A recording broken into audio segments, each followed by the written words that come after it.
You're listening to What It's Like with Luce, a podcast highlighting ordinary people doing extraordinary things.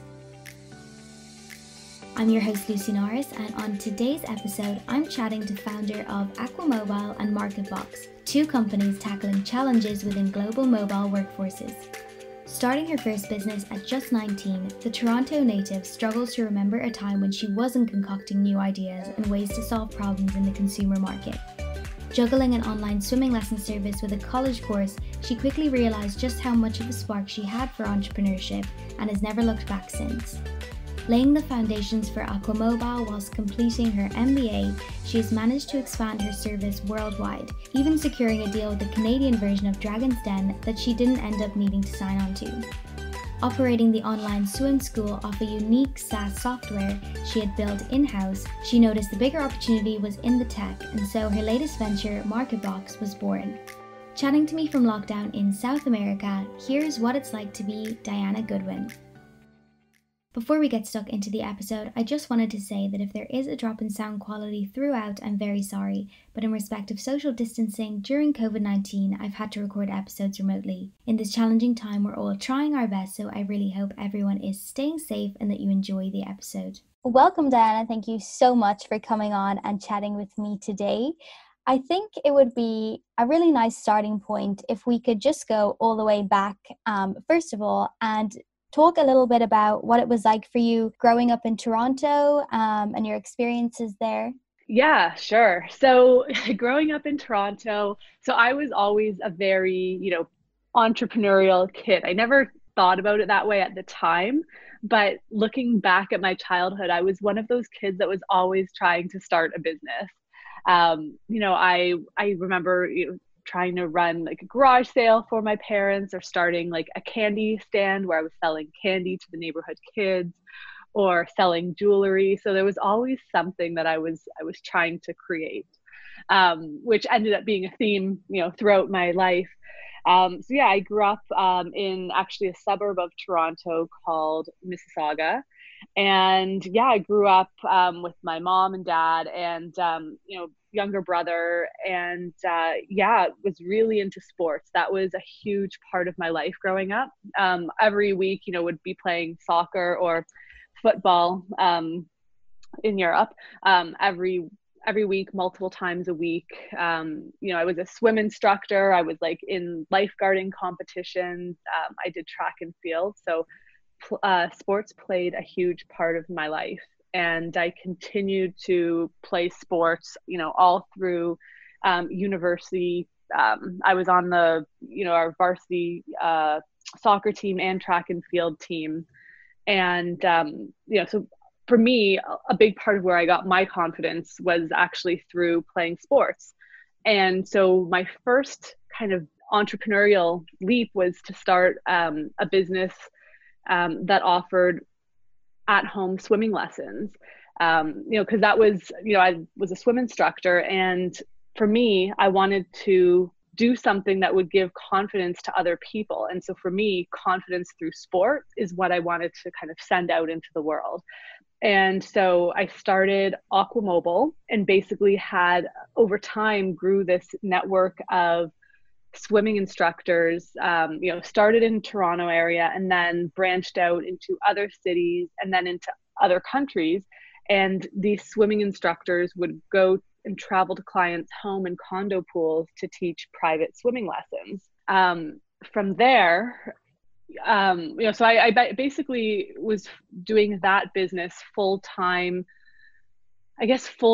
from around 2012 onwards. And kind of before that, I started it, I guess, more as, a side hustle, while I was doing, while I was in university, and then also while I was working as a management consultant at Bain & Company. So, my entrepreneurial journey didn't start with just kind of, okay, let's just go out there and see what happens. It was kind of calculated steps over time to make sure that I felt, like that I had the financial support, to do it and support myself at the same time while I was growing it. And then I guess, so, it was full time on AquaMobile from kind of 2012 onwards. And then a couple years ago, so 2018, what started happening is other businesses started to approach AquaMobile asking about AquaMobile software. And, they'd seen the software that we use to sell to customers because it's online. It's on the AquaMobile website where a customer can go and enter in their home address. And then they're able to see the instructors that can travel to their exact location and book and pay online. And other companies, businesses such as a mobile beauty service company, a company that does, at-home personal training, in-home music lessons. So all these different companies started approaching AquaMobile because they couldn't find a software that would fit their business's needs, because it's very hard to find a software that manages traveling or mobile workers. And so, that's why actually AquaMobile had built our software internally as well, because we couldn't find anything. And so I made the decision a couple years ago that I really wanted to, first of all, realize the bigger opportunity was in the software, but it was also perfect timing because I was starting to feel a bit stagnant, that all this knowledge I'd gained growing AquaMobile, into this international company, doing 7 figures of revenue every year. I realized I felt like I had so much more to share and to give. And so for me, starting MarketBox, spinning the software out of AquaMobile to create MarketBox, was a way for me to share my knowledge with other service businesses. And my knowledge was now built inside of the technology of MarketBox. And so, I guess what I did is I ended up having AquaMobile, kind of building up the team at AquaMobile so that they could run the business without me. And so I just meet with them now once a week for an hour just to make sure things are on the right path. And I, run MarketBox full time, helping businesses with, mobile workforces digitize and grow their business so that they can sell online and manage the schedules of all of their workers, which can get quite complex when you've got service providers working in different cities, different areas, and so forth. You definitely had, a very busy early few years. That's mad how much you've accomplished already in all of those ventures. But I wonder if we could just go back quickly to the early days of AquaMobile, and because do you have a background in coding or anything like that? I guess what I'm getting at is, how did you build that software? Yeah, that is a great question. No, I do not have a background in coding. The extent of my coding background comes from a weekend course to learn the basics of HTML and CSS. So I do not come from a coding background. So I needed to, early on, I knew I needed to hire someone to build the software.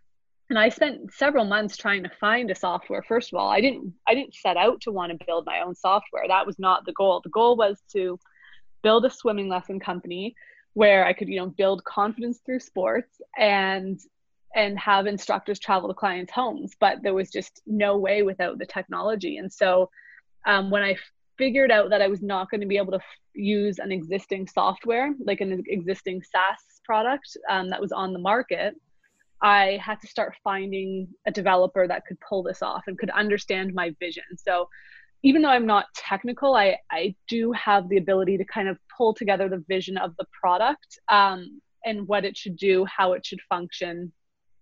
And so I found a developer who, actually my very first developer, was going to charge $5,000 for to build the software. Yeah. And it was really at that point just to build a minimum viable product, an MVP.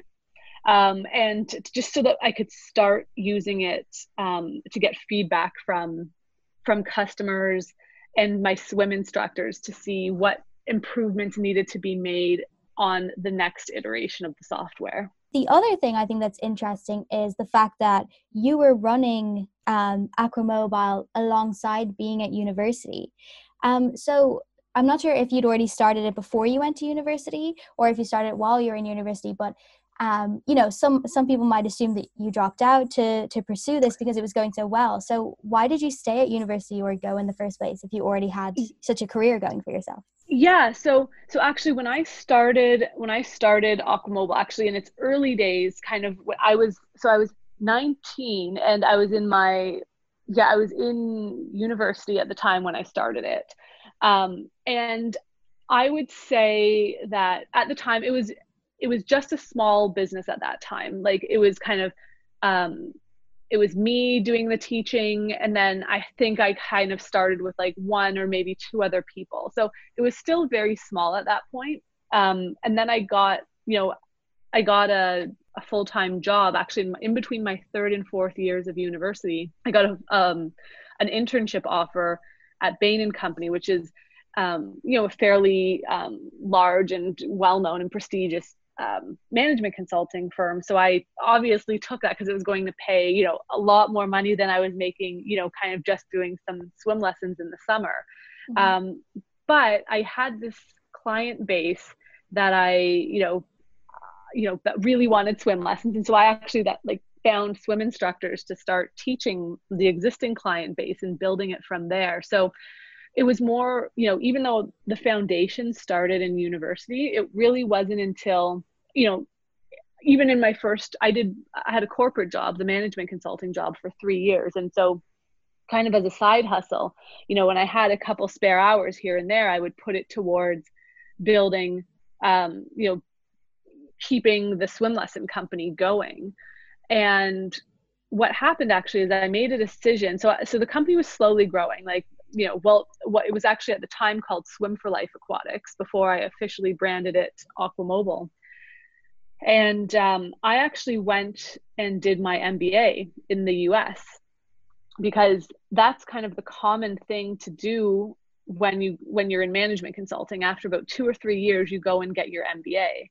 And I was actually very torn whether I should go and do this because I knew at that time that I wanted to dedicate myself full time to AquaMobile.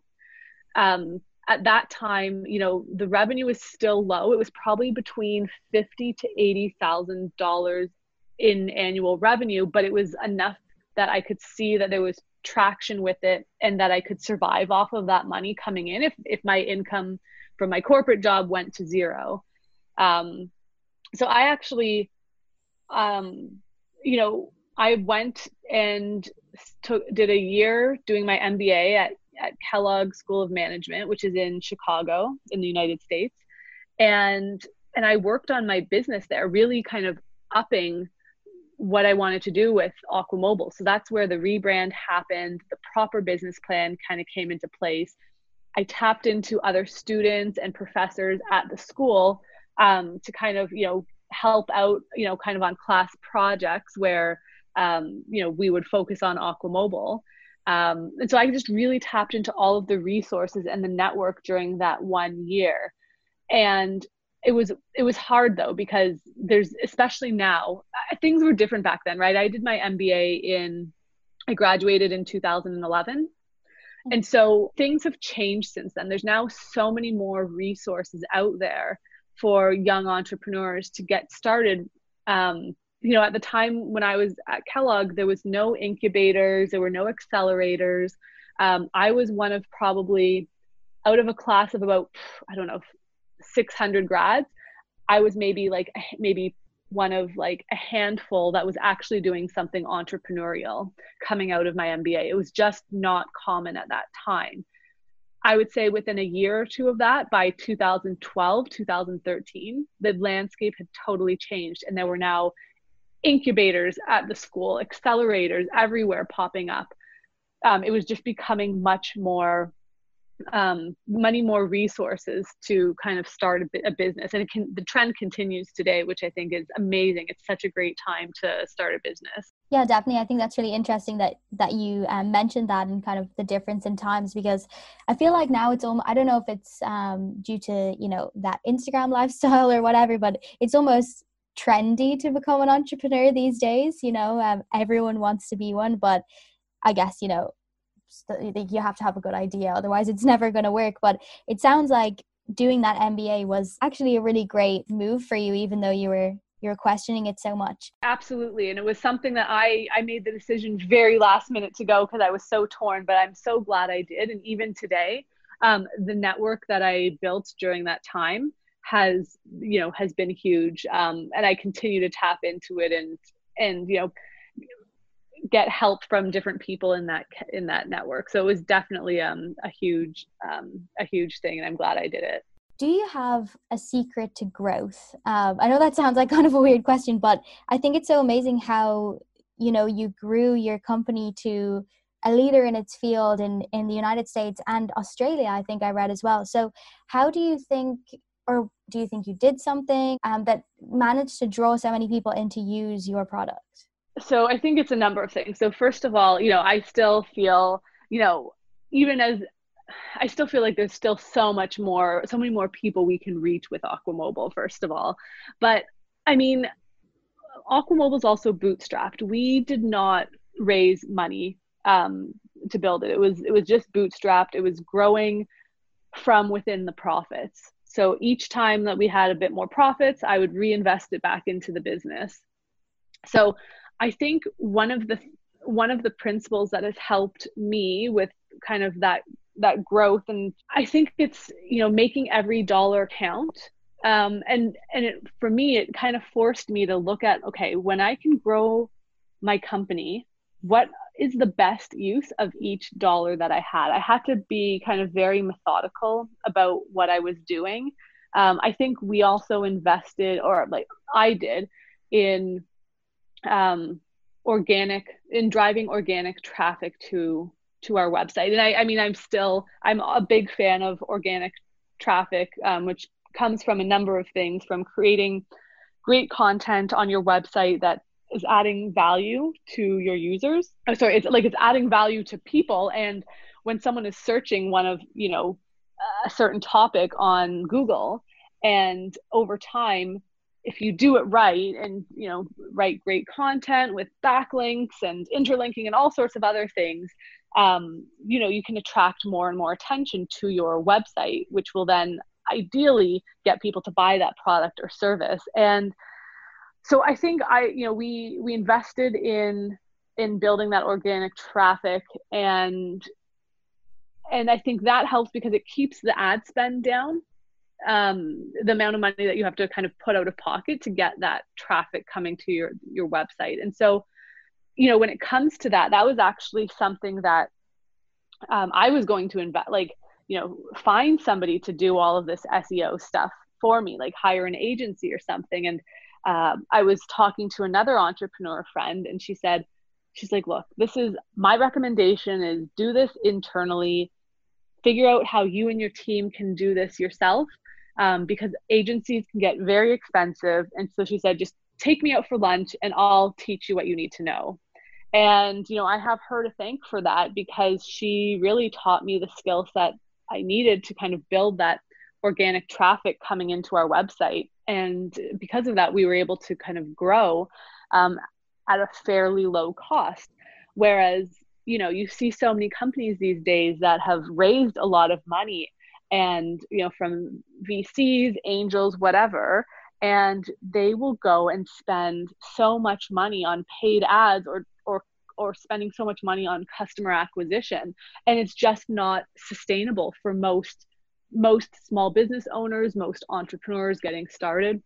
And in general, I think we're seeing now it's not sustainable in a lot of cases to go and spend so much money on customer acquisition and not make money off of them for many, many years. It's just not sustainable for the vast majority of companies out there, especially smaller companies. The other thing I know about you is that you went on Dragon's Den, which I'm interested to know how that experience went. Yeah, so I was on Dragon's Den, yes, and it was, I mean, first of all, there was a lot of prep work that I put into that, a lot of preparation to make sure that it it came across well on TV. And so I actually, I made sure that I actually worked with somebody on my pitch, a professional, that I paid them, for a couple hours of work to work with me and make sure my pitch was solid, the way I was, working on how fast I was talking, where I was looking at, all of those things. She helped me with, and it was well worth it. And so what I did to prepare, I essentially tried to figure out what are all of the potential questions they could ask me. The biggest thing I spent time on was making sure that I knew, aside from kind of memorizing the pitch, because I knew I was going to be at my most nervous when you're first kind of starting out. Yeah.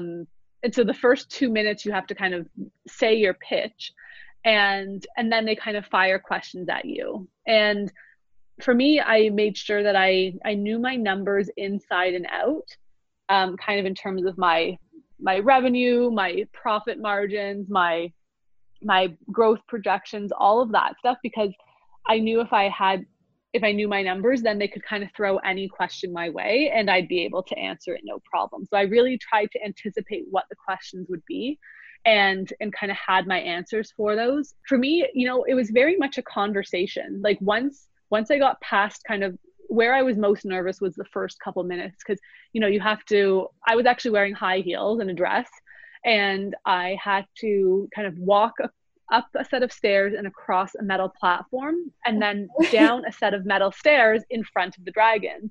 And I was so nervous. My legs were shaking when I was walking down those stairs. I was like, oh, please don't face plant. Please don't face plant. That was like my biggest worry, because I was shaking. I was literally physically, like, my legs were shaking. Yeah. So once I got past that first kind of 2 minutes of having to say like the memorized pitch, once it kind of just became conversation, it was quite easy. They were all good natured. The Canadian dragons, I find, are much, much more friendly than, say, what you would see on the American version, which is Shark Tank. Where they're trying to kind of crush you. I think they recognized that I knew my stuff, and I wasn't, there was some substance to my business. And so it was really just a conversation. And, sometimes like we would even laugh and joke about things. Like one of the dragons, his wife is a fashion designer, and he's like, oh, like, did my wife make your dress? Like, and he was, it was just a conversation. They were actually quite lovely. What was the, I guess, driving force behind wanting to go on the show? Yeah, so, at the time, Dragon's Den is one of the most watched shows in Canada. I think, it's been on for ages now, but at the time it used to get over 1 million households a week watching it. And so first of all, it's great for exposure. Yeah. That was kind of the main thing. I wanted to get exposure from the brand, and kind of spread the word. And so even though like I was offered a deal, off camera, what happened is I decided, so it was kind of when the filming was happening, it was in the spring, which was coming right into AquaMobile's busy season. And so I said, hey, I'm super busy. I can't kind of go through this due diligence right now. Can we postpone this until maybe the fall? And they were, Jim, the dragon I did the deal with, his analyst who kind of handles all the deals, said, no problem, let's talk in the fall. But then by that time, what had happened is there was a national contest in Canada where one of the large telecom companies called TELUS and the largest newspaper, the Globe and Mail, they had this small business challenge, and they had over 3,300 applicants across the country apply. And they were basically giving away $100,000. And so I actually won that contest. Wow. So, so I was given $100,000. So I was just like, hey, I don't need any money, don't need to give out any equity. And so it was kind of a great story because, Jim was obviously very supportive of that and said, hey, if you ever do decide to raise money, come to me. Come to me first. So he was really nice about it. and said some nice things about me in the newspaper, which was great. Because they like to do follow-up stories after you've been on Dragon's Den. And so that's kind of my Dragon's Den story. And so it now airs on Netflix, which I think is pretty awesome that I'm on Netflix. How the world has changed. So now every once in a while, I'll see somebody on Facebook or something will be like, hey, I saw you on TV, and I know that either a re-recording has been aired on the actual TV channel or they've seen it on Netflix. So it's pretty funny. That is pretty cool. Not many people can say, hey, I'm on Netflix. And I'm on Netflix. Run I know, a really right? successful business. So props to you. I love that. My next question, I guess, is, what does the future look like for you with your companies? Because I know you took a step back from AquaMobile to do MarketBox. So do you think you have a few more businesses in the tank, or are you really tunnel vision for MarketBox, or what is your next few years going to look like? Yeah. So, I mean, right now I'm kind of like, my main focus right now is MarketBox. I think there's so much to do to kind of spread the word, get more, like help more companies grow. I'm super excited about everything that we're doing at MarketBox. So, as far as I can see right now, the future is MarketBox. But knowing my history of, being a constant creator, that's been that pattern throughout my life, I could still put a number of years into MarketBox, and there's still room in my life after that for, if MarketBox is my second act when it comes to entrepreneurship, there could very well be a third and a fourth act. I love creating things. So if there's a way that I can bring a positive impact to the world, I will do it. And so I have no idea what that looks like beyond MarketBox, but I am very open to the possibility that there might be something else after that. I've given what I could to AquaMobile, and I think now, there's bigger opportunities that need more of my attention to make a bigger impact in the world. So that's what I feel MarketBox can do, and directing all my time to MarketBox for now. And I think for anyone listening, it's very evident that you have clearly experienced success in your life thus far. So do you have a personal definition of what success looks like or means to you? That's a great question. And thank you for saying that, because, one of the things about many entrepreneurs, including myself, is you never feel successful enough, right? It's never enough. There's always this moving target. So I think it's important every once in a while to stop and reflect and look back at everything you've accomplished. What monetary is not necessarily, that's one of the things, but just what have you created? What impact have you had in the world? And really taking time to reflect on that, because it's so easy to, get caught up in, it seems like it's never enough that you've done. So that reflection time is very important. I think it's a very loose definition, I would say, but it really involves just, if you are driving positive impact in this world and being a positive force on the world, and you're happy with what you're doing and what you're giving and what you're growing to be, to me, that is successful. I have one more question for you, and then I'm going to let you go. If I put your 10-year-old self in front of you today, having been through everything you've been through, both in your career and, life in general, what's the biggest piece of advice you'd give that 10-year-old self moving forward in life? Just keep doing what you're doing. Just keep doing what you're doing. You've got this. That's all. I don't live my life with regrets. And so I think there's so many lessons that we're all kind of learning and growing on our different journeys. And so just kind of, maybe giving my 10-year-old self that reassurance that you've got this, and just keep at it. I just want to take this opportunity to thank you so much for giving up. I don't even know what time it is for you in South America, whether it's morning or night.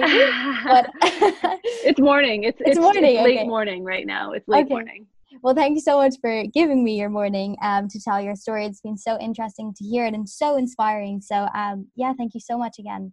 No problem. Happy to be here. And I'll just kind of put this out there to any of your listeners. If anyone kind of, has an idea right now that, they've been noodling with and they want to get it off the ground, I would just say, whether it's, MarketBox, if you have a service business, a service idea, or, it's some sort of other product business that you want to get up, any type of e-commerce business, there's lots of resources out there to get your business off the ground quickly and cheaply, to test it out.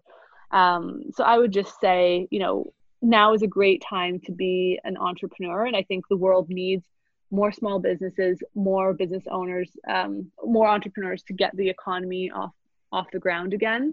And so just, don't be afraid to take that leap into entrepreneurship and use some of the resources that are out there. And let me know if MarketBox is something that you feel can help you. Please feel free to reach out. Thank you so much for listening, and as always, please rate, share, and leave a comment if you like what you hear. And don't forget to follow @WhatIt'sLikePod on Instagram and Facebook. To find out more about what AquaMobile and MarketBox have on offer, visit the links provided in the show notes. I'll be back next week with more inspiring stories, but for now, this has been What It's Like with Luz.